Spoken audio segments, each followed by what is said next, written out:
Okay, so the next argument is that you must be a humanist if you are okay with cremation. So this one's interesting. It's that humanism is what made cremation acceptable. So in order to come up with this argument, someone was not able to prove that from the Bible that that there's a problem with cremation. So they did some research on the history of cremation, and they were able to tie the popularization of cremation to some people who were not Christians.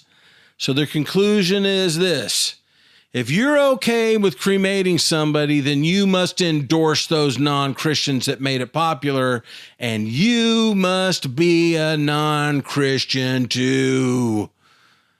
That's their argument.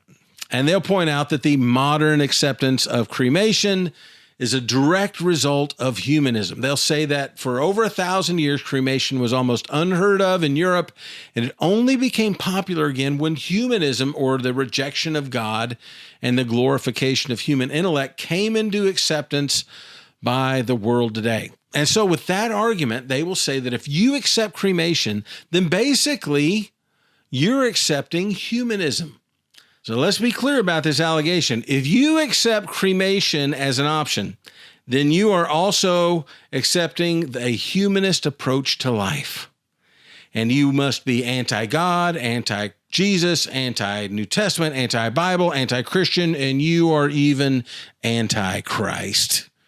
Because cremation didn't become popular until humanism became popular. So with that correlation, you must be a humanist if you accept cremation. That's their argument. I'm not sure exactly how to address that other than saying that this is my response.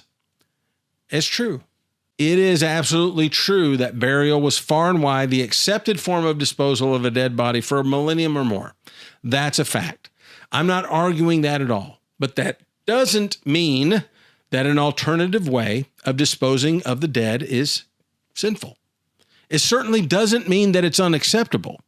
And it absolutely does not mean that it's not even an option. What it does mean is this: that argument that they use about humanism is not an argument from the Bible. That's a straw man argument. They're setting up a correlation between humanism and being sinful. So anything that came because of humanism must also be sinful. It's saying that because burial was the tradition for a very long time, anything that goes against that tradition must be wrong. Well, that doesn't win the argument. Doesn't win the argument. What kind of argument this is well, look at the Bible and the traditions in the Bible. This will make it even. If breaking tradition is sinful, then if you're a man and you don't have a beard, you must be sinning, because most of the men in the Bible had beards. It was their culture. If you're looking at tradition, if you're looking at culture, then, and you say anything that's a move away from that is a sin, then you better be wearing sandals. That's what they wore in the Bible. You better, whether you're a man or a woman, for all intents and purposes, be wearing a dress, because that's what the culture was in the Bible. Many of the men in the Old Testament had more than one wife. All you ladies out there, are you willing to share your husband? That's the tradition of the Bible. This whole argument about cremation being sinful because humanism ushered in a change, is very poor. It's just bad logic. And if that's your argument, that because of the rise of humanism in culture today, that cremation is a more available option and that makes it a sin, I'm really sorry that you feel that way. There's literally nothing that I can say or do to change your mind about that. But maybe this might shed some light on how ridiculous that argument is. That argument is ridiculous. Hopefully that helps. Hey, don't skip forward. You've only watched video number 8 out of the 17 videos in the series on cremation.